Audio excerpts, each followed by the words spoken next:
எங்க பார்த்தாலும் போதைப் பொருள் விற்பனை. போதைப் பொருள் விற்பனை விற்காத இடமே இல்லை. கிராமத்திலிருந்து நகரம் வரை போதைப் பொருள் தங்குதடை இல்லாம கிடைக்குது.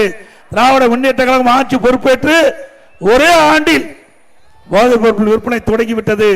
உடனடியாக இந்த அரசனுடைய கவனத்திற்கு கொண்டு வந்தோம். சட்டமன்றத்திலையும் முதலமைச்சருடைய கவனத்திற்கு கொண்டு வந்தோம். ஊடகத்தின் வாயிலாக, பத்திரிகையின் வாயிலாக நாங்கள் வெளிப்படுத்தினோம்.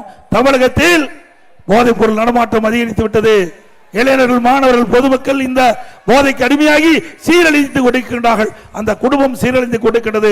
அவர்களை காப்பாற்றுவதற்கு இரும்பு கரம் கொண்டு இந்த அரசு நடவடிக்கை எடுக்க வேண்டும். இந்த போதைப் பொருள் நடமாட்டத்தை தடுக்க வேண்டும் என்று பல முறை இந்த அரசாங்கத்துக்கு எச்சரிக்கை விட்டோம். ஆனால் இன்றைய முதலமைச்சர் அதையெல்லாம் கண்டுகொள்ளவில்லை. இதனால் இன்றைக்கு தமிழகம் பல்வேறு பிரச்சனை சந்தித்திருக்குது. எங்க பார்த்தாலும் கொலை, கொல்ல, திருட்டு, பாலியல் சீண்டல் நடக்காத நாளே இல்லை. இன்னைக்கு அந்த காலத்தில் பாத்தீங்கன்னா பத்திரிகையிலும் சரி, ஊடகத்திலும் சரி, தங்கம் என்ன விலை, வெள்ளி என்ன விலை, என்ன நிலவரம் குறிப்பிடுவாங்க. இப்போ கொலை நிலவரம் என்ன, அப்படித்தான் பத்திரிகையிலே ஊடகத்தில் வருகின்ற செய்தி.